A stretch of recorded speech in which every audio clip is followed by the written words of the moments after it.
আচ্ছা দেখো, চালকের উপর প্রযুক্ত বল আমরা দেখলাম কত, h minus of T plus F one equals to M one. এবার আমরা দেখব রিক্সার উপরে কি পরিমাণ বল প্রযুক্ত হচ্ছে, হয়েছে? আচ্ছা দেখো, ছবি অনুযায়ী রিক্সার উপর কি কি বল প্রযুক্ত হচ্ছে। একটা হচ্ছে রিক্সার চাকার ঘর্ষণ বল একটু, যেটা পিছনের দিকে কাজ করছে, এবং আরেকটা বল হচ্ছে টি, এই টান বল, যেটা কিনা রিক্সার উপর প্রযুক্ত হচ্ছে চালকের দ্বারা, ঠিক? সেই দুটো লিখবো। তাহলে ফার্স্ট যে বলটা কাজ হচ্ছে, এক নম্বরে কি আছে, টি সমান চালক দ্বারা প্রযুক্ত, চালক দ্বারা রিক্সার উপর প্রযুক্ত, হ্যাঁ, রিক্সার উপর প্রযুক্ত সম্মুখবর্তী, দেখো সামনের দিকে প্রযুক্ত হচ্ছে টান বল, এটা কিন্তু বল, হ্যাঁ। আচ্ছা, সেকেন্ড চাকার ঘর্ষণ বল, যেটা চাইবে কি রিক্সাটা না সামনের দিকে এগোবো, চাইবে কি সামনের দিকে যাওয়ার, মানে গতিতে বাধা দেবে। তাহলে এফ টু সমান কি হবে, রিক্সার চাকা দ্বারা প্রযুক্ত ঘর্ষণ বল বা পশ্চাৎমুখী ঘর্ষণ বল।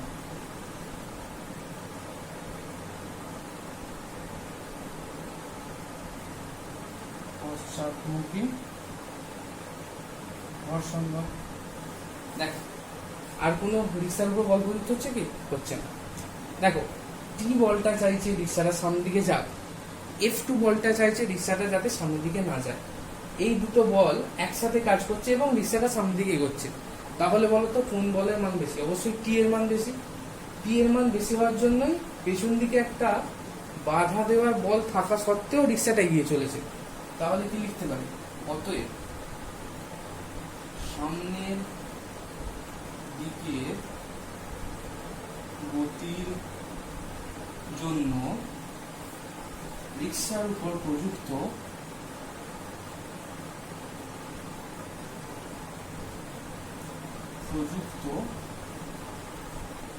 লব্ধি বল কত, টি মাইনাস এফ ওয়ান। কেন? টি এর মান বেশি, তাই জন্য সামনের দিকে যাচ্ছে। আচ্ছা, এবার দেখ, আমি কি বলেছিলাম না, রিক্সা চালক এ ত্বরণ নিয়ে রিক্সাটাকে সামনের দিকে এগিয়ে চলেছে, ঠিক?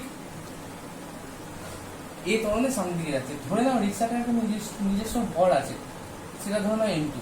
যেমন এম ওয়ান আগেরটা বলেছিলাম চালকের ভর, এক্ষেত্রে রিক্সার ভর ধরে নাও এম টু। তাহলে নিউটনের দ্বিতীয় গতিসূত্র থেকে বলতো রিক্সার গতির জন্য যে বলটা প্রয়োজন তার মানটা কত হবে? নিউটনের দ্বিতীয় গতিসূত্র কি ছিল? F equal to M A, ঠিক কিনা? তাহলে বলো রিক্সার গতির জন্য প্রয়োজনীয় বল কি? রিক্সার এ ত্বরণে গতির জন্য প্রয়োজনীয় বল সমান কত হবে? এম টু এ। দেখো, ভর ইন্টু ত্বরণ, ভর ইন্টু ত্বরণ।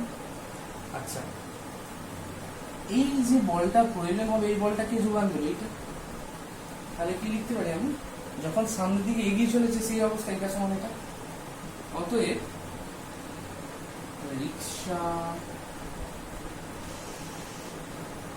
সামনের দিকে গতিশীল অবস্থায়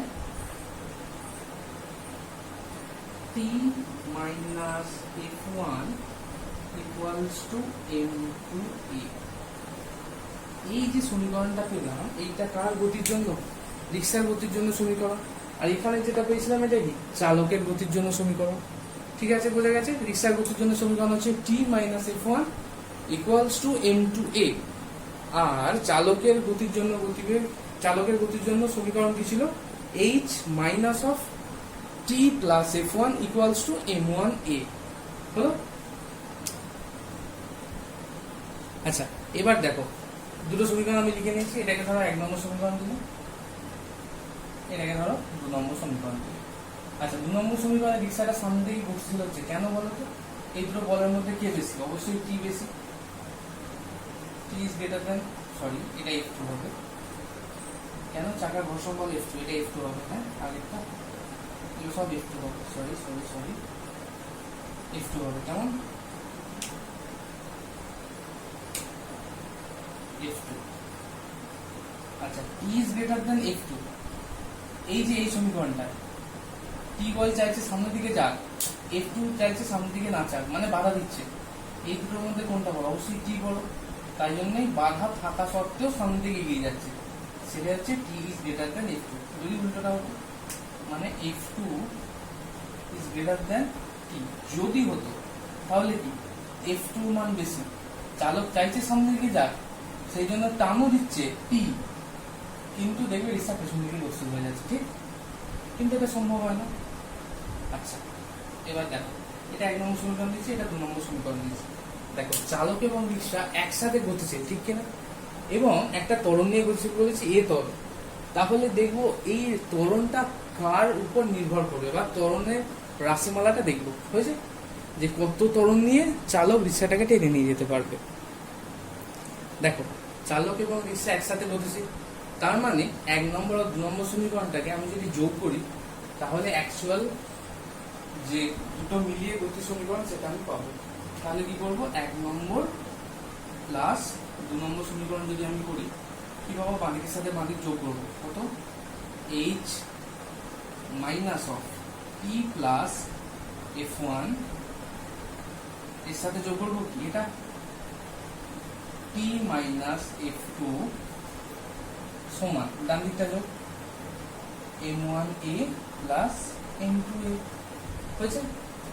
ব্র্যাকেটটা খুলে দেবো, or h minus T minus F1 plus T minus F2 equals, এখান থেকে এটা যদি কমন নিই, M1 প্লাস M2।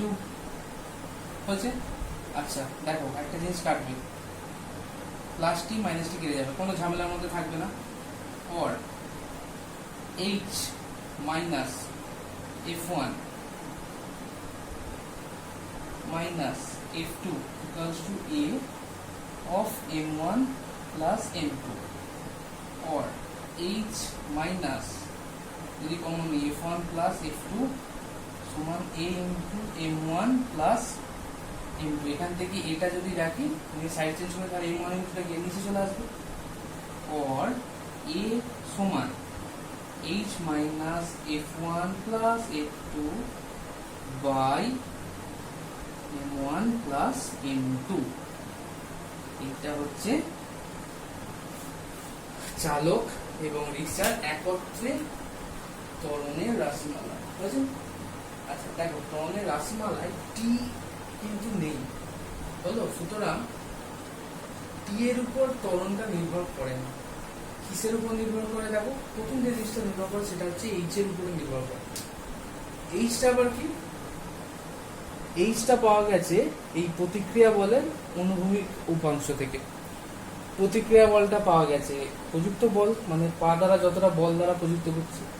সুতরাং যদি এফ বাড়ে তাহলে আর বাড়বে, যদি আর বাড়ে তাহলে এইচ বাড়বে, হলো। আচ্ছা, এটাকে যদি বাড়াতে হয় তাহলে আমরা এইচটাকে বাড়াতে হবে। এইচটা বাড়ানোর উপায় বললাম। এটাকে যদি বাড়াতে হয় তাহলে F1 F2 কে কি কমাতে হবে। কেন? এরা কি গতিতে বাধা সৃষ্টি করবে, এবং সমীকরণে মাইনাস চিহ্ন নিয়ে বসে আছে, অর্থাৎ ব্যক্তির পা এবং মাটির মধ্যে ঘর্ষণ বল বা F1টাকে কমাতে হবে, রিক্সা এবং অনুভূমিক তল বা রাস্তার উপরে ঘর্ষণ বল F2টাকে কমাতে হবে। আর একটা জিনিসকে কমাতে হবে, সেটা হচ্ছে M1 M2, অর্থাৎ রিক্সা চালকের ভর এবং রিক্সার ভর, এই দুটো কমাতে হবে। এই শর্তগুলো যদি মেনে চলা হয় তাহলে কি ত্বরণ বাড়বে, তাহলে রিক্সা কি রকেটের মধ্যে ছুটবে। বুঝেছে?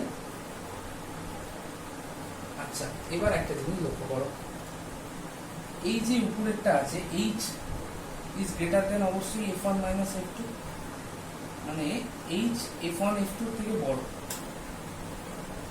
মানে H is greater than F1 plus F2। এইটা হয় বলেই চালক এবং রিক্সা কি একসাথে সামনের দিকে এগিয়ে চলতে পারে। হয়েছে?